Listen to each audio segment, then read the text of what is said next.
Is there anything I can do, sir? Please.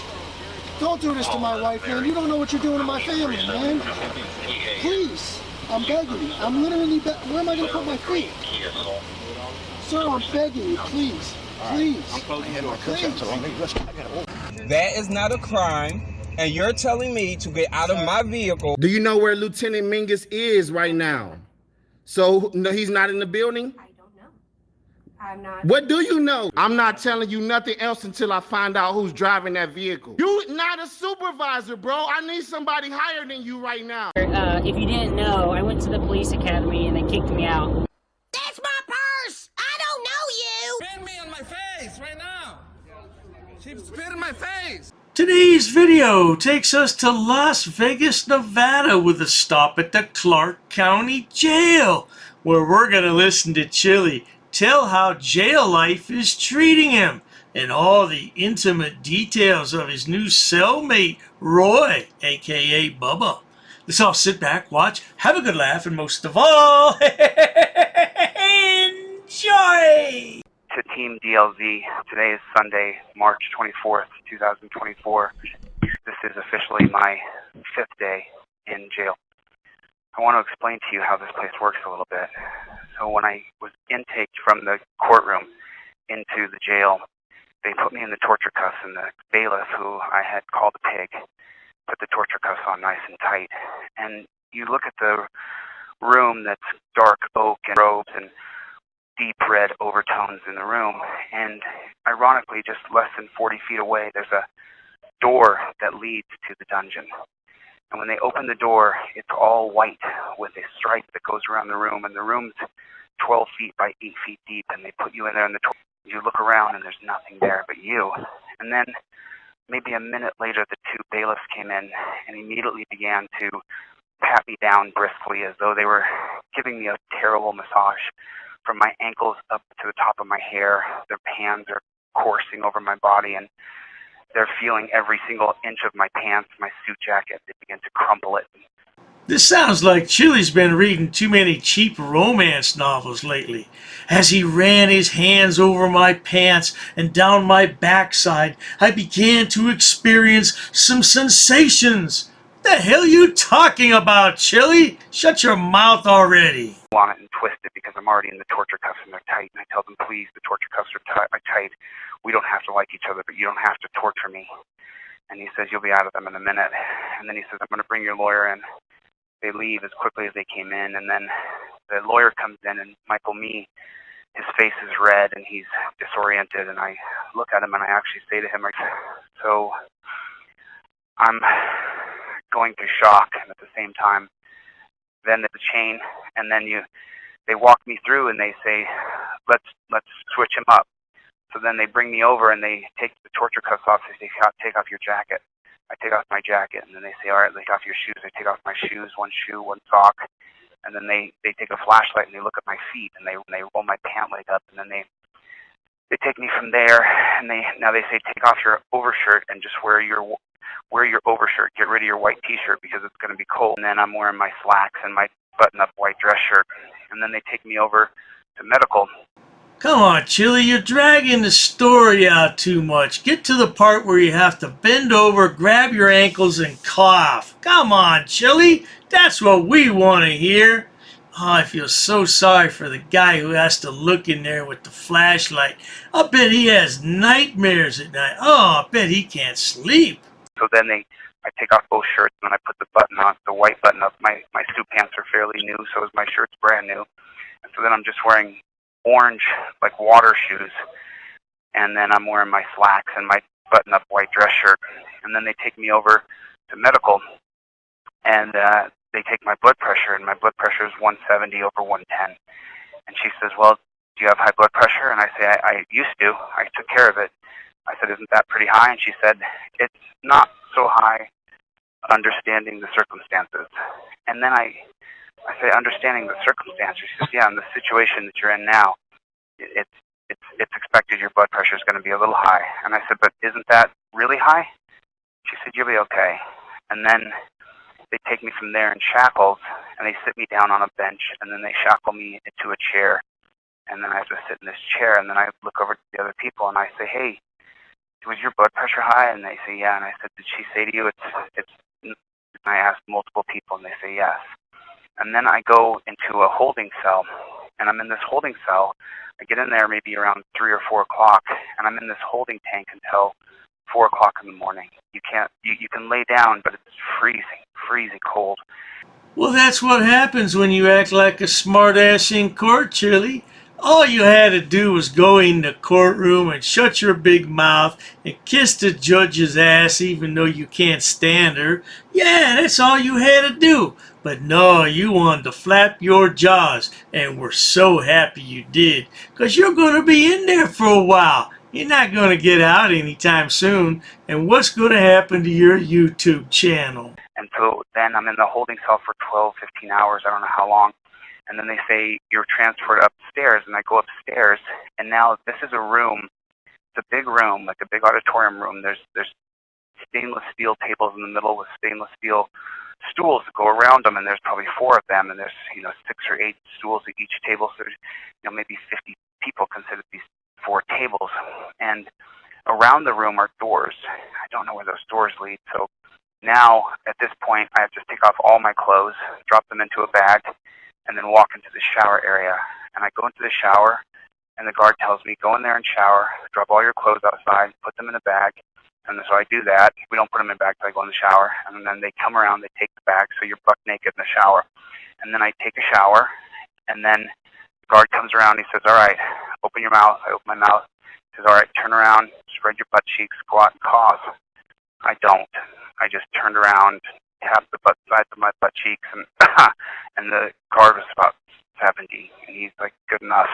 And then I come out, they give me a pair of these, I'm wearing the exact same clothes that I put on Tuesday night or Wednesday morning. Then this is called isolation for 24 to 48 hours. It's rooms of 1 or 2 people. For me, it's going to be 2. Oh, isn't that lovely, Chille? You won't be lonely at all. You'll have a butt buddy. Matter of fact, Chille's going to talk quite a bit about butts in just a few moments. I don't know, Chille. That sounds kind of odd to me why you would talk about that, especially on a phone call. But hey, what do I know? I've never been in jail before. Enlighten us, Chille. And so I go to this, he says, your name, DeCastro, inmate number. I now have it memorized, 1669561. And then I go, and he says, you and you go to room number 37. I'm walking to the room, and the guy next to me passes me. And I guess he's in a hurry to get to the room. We walk into the room. He goes to the 2 bunks. He grabs the 2 mattresses, looks at them, picks the mattress he wants, puts it on the bottom bunk, and then throws the other one on the upper bunk. Then takes the sheets we got and the blanket, quickly makes himself a bed, gets in the bed, and puts the covers over his head. It was kind of like a surreal moment. I was like, all right. So then I said, hey, man, I'm Chille. Nice to meet you. He said, Nick. I said, man, this is hell. And he said, not as bad as war. And there's a metal stainless steel shitter there, and on the back of the shitter is a drinking fountain. And that's the water you're going to have to drink. I'm there for maybe 2 minutes, and the door comes and opens. I'm taken out of that cell, and I'm put in room 23, and I remember thinking it was Michael Jordan's number. One of the largest investors in prisons in America. This particular room doesn't face the sun. It faces another building, so I'm grateful for that. So I take 2 mattresses, I lay them down, and I lay down, and I try to sleep, but I can't. So I start to do stretches. I'm doing stretches and counts of 30. I do every single kind of stretch I can do. I'm pacing back and forth. I stretch. I do 200, 300 push-ups. Wait a minute. He did 200 to 300 push-ups? Is that what he said? Man, you must be in better shape than we saw what you look like in the court. Because you look like you have a little bit of a fat ass in court. Well, what do I know, though? Jail does funny things to people, doesn't it, Chille? I do handstand push-ups. I do burpees. I do mountain climbers.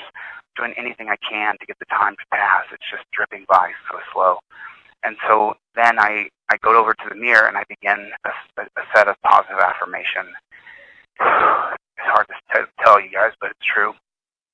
And I'm coming apart, I've been in this room alone for 10 or 11 hours now, and no stimulation. They bring food to the door, drop it off, close the door. No stimulation. It's called lockdown, so you're stuck in this room. So the food is atrocious. I had been doing Ramadan up until that day. I had blown it one day in LA, but I was trying to get back on track, and I was back on track. I was doing well. I had breakfast before the day started on Tuesday. So this was now, I don't know. I've lost track of time, maybe Thursday morning. And so I now go over to the window and I'm to the mirror and I'm giving myself positive affirmation. You're okay. You can get through this. You're okay. You can get through this. You're a good person. You haven't broken the law. You haven't done anything wrong. This is going to be hard, but you can get through it. And it's just so hard because you have no other stimulation. So then at about 15, 16, maybe 17 hours, I don't know how long, I've done sets and sets of stretches, counting to 30 sets and sets. And I'm more flexible now than before I went in, but I'm just trying to get through it. This is good for Chille because if he does the full 6 months, he's going to realize he's not in charge of anything. And by that time, his channel ought to be about dead. Yeah, 6 months with no Chille. Just imagine. No trifolds. No indestructible paper. Oh, no touchdown position. Won't that be lovely? We're going to skip ahead a few minutes here, folks. There's a lot of small talk. Yeah, Chille's out of his mind. Let's skip ahead a few minutes. It's not that the guards are cruel. They're indifferent. They don't care. They don't give a damn. You have to follow a system, and they are flowing you through, and this is the money for the state of Nevada. And if you in any way, shape, or form get in the way of that money, they will deal with you. Under the 1980 case of Johnson versus Glick, the guards are to maintain order, and they can use reasonable force, objective reasonable force, to maintain that order. Now here in this particular jail, they have banned the chokehold and they've banned the chair, that torture chair that we see in so many videos. So now Roy is in there, and I finally tell him after 10 minutes of me talking, I say, Roy, please look at me. And he finally looks at me, and I say, man, connect with me, bro. Talk to me for a minute. And in that moment, it's the first human moment I've had in over 24 hours. And I immediately break down and tell him, I shouldn't be in here, Roy. And then he says, neither should I, man. And he's an only child. He's a black man, and he's a strong person. And he says to me, Chille, you need to be strong and you need to hold it together. I said, I'm going to hold it together, but for the love of God, man, we need human connection. If we don't have human connection, we are going to fail in here. If I didn't know better, and maybe I don't, I'd say that Chille's trying to make a love connection with Roy. Maybe Roy is like Bubba to Chille. I think that Chille just needs an older man to look up to and guide him through the prison system. Is that what it is, Chille? Because if you keep talking like that to good old Roy, he's going to make you his bitch. And for the first time, Roy says to me, I know it. He says, damn it, I know it. And then he starts to talk, but he hadn't said a word. He just was all locked up inside. And then for the next maybe 30 minutes. So now this is really incredible what I'm going to tell you right now. So for 30 minutes, Roy and I have the most human conversation you could possibly imagine. We talk about everything from our childhood to where we were raised to why we're in this dungeon and what the next process is going to be for us as we go through this. And so now there's only one toilet in there, and there's a sink on the back of it. The water tastes like rusted pipes. It's horrible. And the toilet is stainless steel shitter is on the bottom of it. And when you drink the fountain water, it drains down into the toilet. Roy's a big flusher. He likes everything to be flushed. And so, he has to spit. And so he's spitting. He has high blood pressure. His blood pressure is reading 190 over 120. He should be hospitalized, but he's not. And so we're in this room together, and now we have to have a conversation that no two men should ever have to have. And I say to Roy, hey, listen, do you have to use the bathroom? And he says, actually, I do. I need to use the restroom soon. So here we have, purportedly, two grown men, and they're talking about they have to use the toilet. I've never been in jail, so I can't speak on that, but it would seem to me that you don't have to say, Mother, may I? You just go use the damn toilet, and when you're done, you flush it. Am I missing something here? And so then we're at the bottom of the pit of despair, where neither one of us should actually be in jail at all whatsoever. Roy doesn't have a real criminal record, and I don't have any criminal record. They looked me up here, all the guards have, and I don't have a criminal record, besides being before 21 years old. I'm 49 now. So I say to Roy, listen, if you have to use the restroom, just let me know, and I will plug my ears, and I'll turn away. And he said, and I'll flush right away as if I have to use the restroom. And then we say, you know, I say to him, I say, I'm sorry to tell you this, but it's just a simple fact. When you go to the bathroom and you have to go poop, no other man should have to listen to another man crackle and pop as they take a shit in a toilet. Nobody should have to listen to another man crackle and pop as they take a shit. And we both laugh for the first time that we've been in there. We both laugh and say, that is the most honest thing I've ever heard. And I say it's a pet peeve of mine when I go into these restaurant stalls in the bathroom, and they don't play music in the bathroom. You have to go to the bathroom, but there is a sound to going poop. And he says, yeah, there's a sound to going poop. There is. As gross as it may be, unfortunately, when you're put into a situation like we are, you have no choice but to talk about the most human of function. It's difficult for me to believe that one man would talk to another man about going to the bathroom. Look, if you have to go to the bathroom, you go in there, you sit down, you do your business, and that's the end of it. What? You got to have a discussion about it? Yeah, now I can understand if you go in there and do your business and you don't flush, that could be an issue. Most people flush, don't they, Chille? Or do you keep it around to look at it and play with it? I don't know. You seem like that kind of guy. The despair of explaining to another person that they shouldn't have to hear you go to the bathroom. And that's what we have to talk about. And so then it's maybe 20 minutes after that. I don't know, because there's no way to keep track of time. You're looking out the window for people who are coming in, but if you look out that window too long, a little tiny window, 4 inches wide by maybe 24 inches tall, and the guards do not, there's a button there that you can push a light, and if you push that light, don't push the light. Unless it's a medical emergency, you don't push that light. Because there's only one guard out there, and it's a great, big, huge auditorium with those 50 seats I told you about. But we're on 24 to 48-hour lockdown as we're processed in, and I'm literally losing my mind inside of this room. And so Roy says to me, okay, Chille, I have to go to the bathroom. And so at that point, I get on the lower bunk, I plug both my ears, and I start to hum